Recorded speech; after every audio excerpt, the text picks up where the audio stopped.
We often get questions about HIPAA risk assessments and what the difference is between the risk assessment and doing an actual audit or attestation.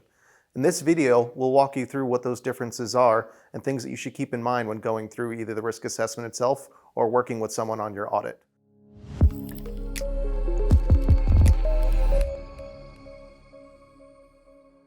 Hi, my name's Ryan Meehan. I'm a director here at Schellman, and I'm one of our healthcare practice leaders.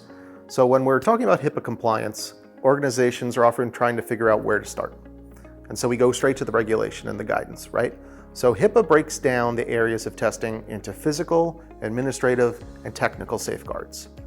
And so when we're trying to think about what controls does your organization have that covers those three areas, the answer actually comes from your risk assessment. So organizations are expected to complete a risk assessment, and the risk assessment is supposed to be inclusive of the environment in which you either process, maintain, or store any information that could be potentially health information. And so the risk assessment actually is how you come up with what your controls should be, because they're the ways in which you are addressing the physical, administrative, and technical components of HIPAA. And so when it comes to doing the risk assessment, that's often done by the organization, because who knows better what risks you face and what your data exposure is than you yourselves. When it comes to showing, though, the compliance with HIPAA, that is when typically you're getting involved in doing an audit.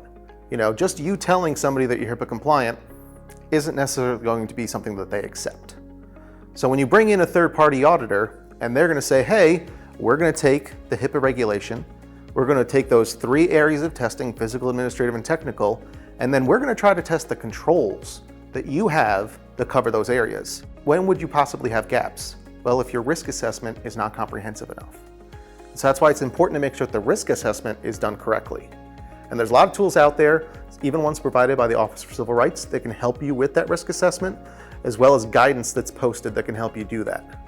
When it comes to working with an auditor to get a third-party report that shows your compliance with that, there needs to be a segregation between who does the risk assessment and then who looks at the risk assessment afterwards. I know it can be daunting to figure out what the next steps would be in terms of proceeding with a risk assessment or even going through a HIPAA audit.